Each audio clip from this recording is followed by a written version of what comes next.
patch antennas are designed to resonate at a certain frequency to transmit information. So just like all antennas, they resonate at a certain electric frequency, and this resonance causes the electric signal to be emitted at that frequency. So what makes patch antenna different from other antennas is patch design. So these are some very complex common equations used to determine the width and length required for a patch antenna to resonate at a certain frequency, if not. And so the big point of our research here is that other equation in the top right, the effective dielectric constant. So as you can see in this length equation right here, it's based off the effective dielectric constant, which is another long and complex equation that is based off of a complex average of the dielectric constant of the substrate and above the patch, which is assumed to be air, which are those ones.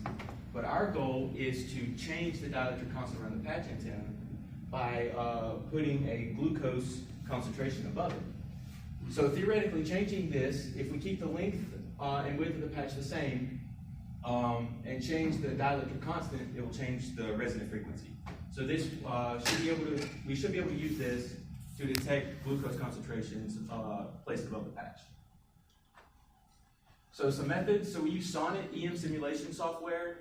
We use Sonnet Lite, which is a free version of Sonnet.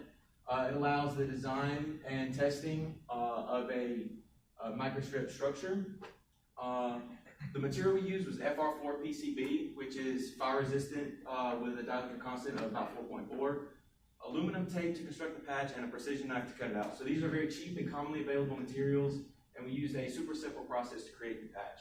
So this is easily implemented, it's cheap to implement, and it has a wide range of uses. So for our analysis, Sonnet has a built-in analyzer for our simulated patch. Then once we had a design and constructed it, we use a vector network analyzer to analyze the constructed patch. I'll show you some of those later. So once again, this is a feed line, and just like the patch, we also have to get the right dimension of the feed line, because it also has to resonate properly at a frequency. And so it has a different effective dielectric constant equation because of that last term, the width and thickness ratio, which is different for a feed line versus a patch. But anyway, we have an effective dielectric constant of 3.7, which will give us a guided wavelength of about 97 millimeters. So we're going to focus on a quarter of that guided wavelength, because that quarter wavelength, that's when the electric signal will resonate. And you'll see that in the next slide. The design. So this is our actual design of the antenna. As per said in the first slide, we use those equations to get the width up here and the width. Our length up here is 62 millimeters if you can't see it, and this is 43 millimeters, and that's just the antenna part. And on the previous slide, we talked about the feed line and how it had to be a quarter of that 67 millimeters, and that's how we got the 26 millimeters for the length of the feed line. This right here is a side view of the patch antenna. So we have a ground plane on the bottom here. That's just like copper on the bottom. And then you have the dielectric material here. And then you have the patch on top. So these are our results. On the left, we have the simulated results. As you can see, it's a smooth graph that goes down to a sharp peak. And that peak is at 1.6 gigahertz. And we have a dB loss of 6.5 dB. And on the right, we have the experimental results. It's also a smooth graph, looks very close to our simulated result, but it has more of a dB loss, which is 13.9 dB loss. Has a slightly different frequency of 1.59 gigahertz. And that can be attributed to how we cut it out, or the positioning of the patch antenna, or like the bend of the line is. That's how sensitive these electronics are. All right, so this is the equation for the power loss. So these are both the S11 plots, which is the reflection parameter. So what that means is for the vector network analyzer, when it's connected to the patch, it's going to send a signal at all these different frequencies, and then when it's reflected back, it's going to measure the ratio of those signals. So the reason that a loss is important for a patch antenna is when that signal right there is coming back, we've lost a lot of the power, which means it was getting emitted, which is what you want an antenna to do, is to emit the signal. So Unlike Sonnet, a vector network analyzer, we can't just pull the data straight. It gives us frequency and then a real and imaginary part of the electric field. So to get the power in decibels, we use this equation here, which just takes the magnitude of the electric field vector. And so that's how we get this plot here by using Python. So this is our actual test.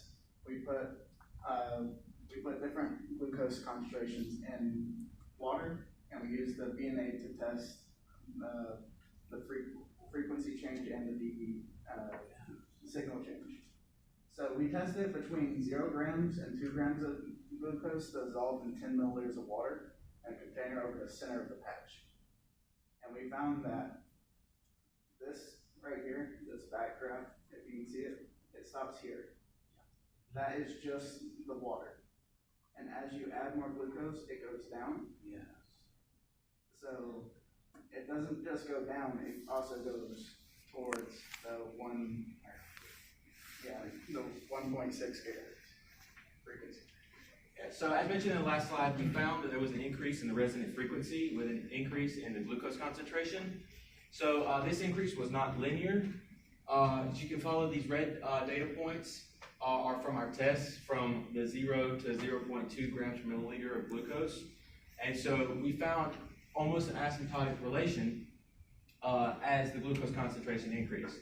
So we used curve fitting functions in Python to get this equation here to model the change in the frequency.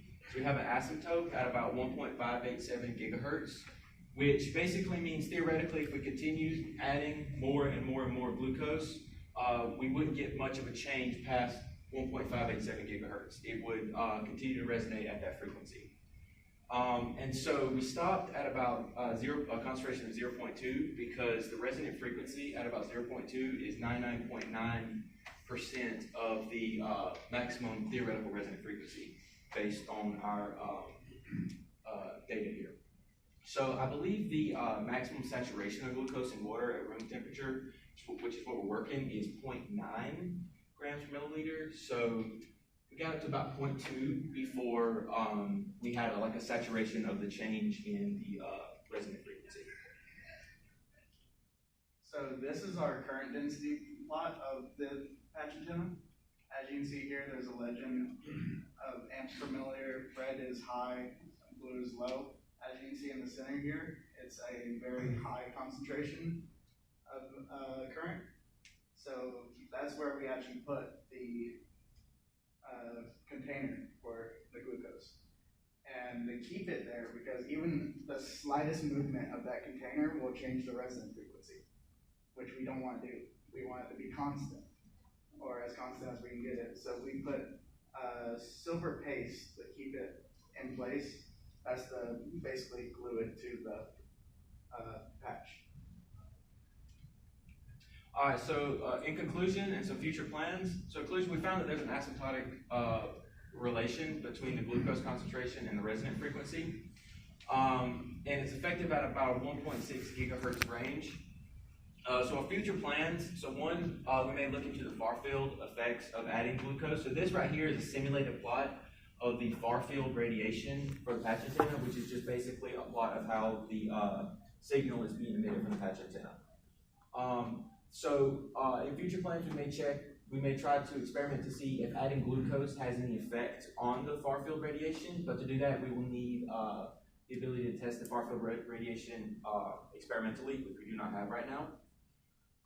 We may also look into different frequencies. So as you can tell in a couple slides ago, we have a max frequency change of about 1.587 gigahertz.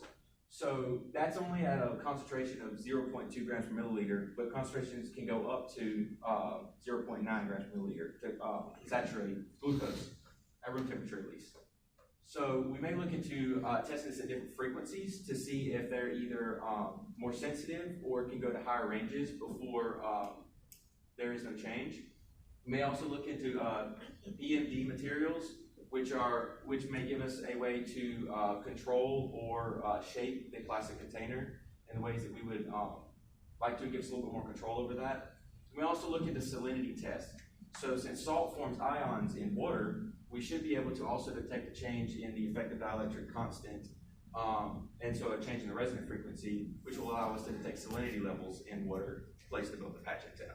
So these are some of our future plans we may look into. Is our citation.